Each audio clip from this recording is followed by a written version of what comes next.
Before season 3, we find Mark in a weird place, struggling to come to terms with the fact that he's killed Angstrom Levy, suppressing his feelings, pushing them down, and trying to forgive and forget. He saw what he could become when he's pushed into that corner and didn't like what was staring back at him. He doesn't want to kill his enemies. He wants to reject the ruthless approach his father took. You need to fight like a Viltrumite! No, I don't kill people. If you don't do this, we're all dead. So when he accidentally kills Angstrom, he faces immense turmoil.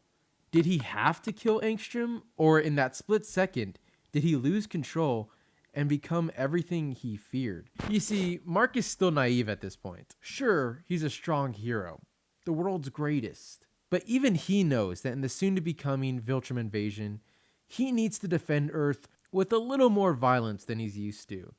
The Viltrumites aren't going to hold back, so he needs to step out of his comfort zone. And Season 2's finale leaves us with an interesting dilemma. If he can't see that defending his own family justified Angstrom's demise, then how is he going to be emotionally prepared to defend the entirety of Earth? He must come to terms that a decision like that is instinctive, and a great hero is one who can make that choice under pressure. And Season 3's journey is to make Mark realize that. Splash water in his face and get him to wake up. To come to terms with that extreme yet necessary force and essentially break his old self. To accept reality. Can Mark really stay the hero he wants to be when survival demands he becomes the monster he dreads? The first arc of the show puts Mark against Cecil. This is the first time where Mark's worldview gets challenged. For his whole life, he believed that heroes fight for what's right. That's what makes them different from villains. But when he realizes that Cecil is working with former enemies, he feels betrayed. He doesn't see it as a strategy. It's as if they never got the retribution for their crimes. Mark refuses to accept that their survival means compromising morality. But in reality, without their help, the heroes would have lost to a C-tier villain, whether he wants to see that or not. The truth is, if he doesn't change, then the world might not survive. And this point is further reinforced by Cecil. We can be the good guys, or we can be the guys that save the world. We can't be both.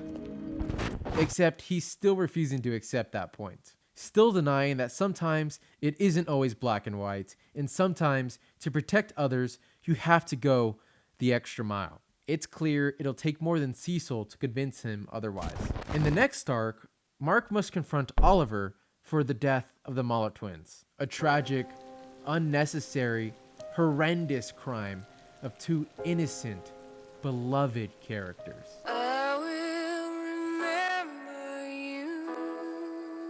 Oliver doesn't hesitate to kill. He's young, impulsive, and doesn't carry the same guilt that weighs Mark down. He has zero remorse for his actions. But that's exactly why Mark struggles, because Oliver is essentially who Mark could become if he stops caring. He's reminded of the lack of control he had with Angstrom, and when Oliver justifies his actions by saying, "You and Mom say I need to be responsible with my powers. Isn't it responsible to make sure that the bad guys never hurt anyone else?" Mark is left wondering if he's right. It forces Mark to question what he really believes. Had he ended the lives of villains, it could have prevented even more loss. But then again, if he's willing to forgive his dad and give him a second chance, why shouldn't he forgive other criminals and allow them to do good too? And maybe in some circumstances, you might only have one option. And in the next arc, when Mark is transported to the future, he's only given that one option. You will kill me, whether you want to or not. Or you and so many more will die. The Immortal begs Invincible to end his suffering once and for all. He goes so far as to enslave the Earth, becoming a ruthless dictator and attacking Mark, so he forces his hand. What kind of man lets others die because he won't act? When Mark is given no other choice but to kill Immortal, peace is restored on Earth. But at a certain cost. He's conflicted and confused. To make matters worse, Powerplex reminds Mark of the countless casualties he's caused in battle. He doesn't just have to grapple with killing his enemies, he has to now face the collateral damage. Yeah, he leaves an impact on those he's trying to protect, but sometimes that impact isn't always what you would expect.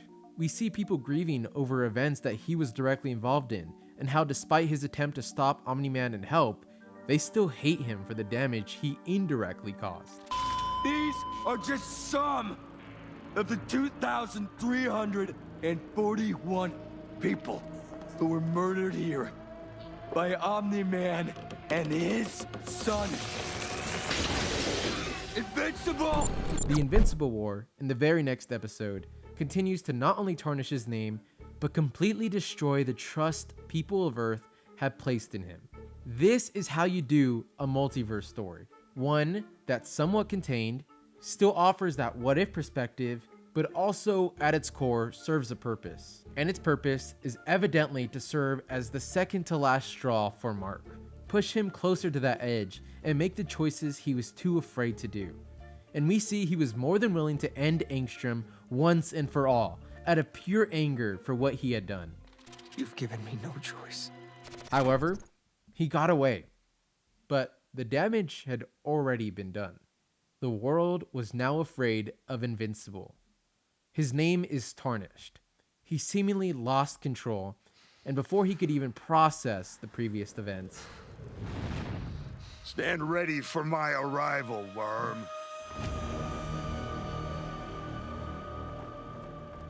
Conquest arrives. Little did he know, though, that this was the breaking point that would push Mark past his limits, catching Mark when he was emotionally at his lowest, in his psychological corner, so to speak. He had already lost so much: his reputation, his belief in simple morality, and his own sense of control. He's trapped in a war where he's losing himself, and just when he thinks he can breathe, Conquest arrives. This isn't just a battle, it's the final push that will decide who Mark becomes. Because when you've lost everything, there's only one thing left to do: fight. This is my fault. So the only thing I want to do right now is hit something as hard as I can. Everything culminates in this gruesome, intense battle. Again, countless casualties, the destruction of cities, and ironically, even requesting the aid of enemies when he needs it. And most importantly, ending the villain when push comes to shove. He no longer has a choice. He's forced to do something he never wanted to do in order to protect the Earth and its people. Much like a wounded, cornered animal, they don't choose how to fight, they just fight. And Mark wins that fight.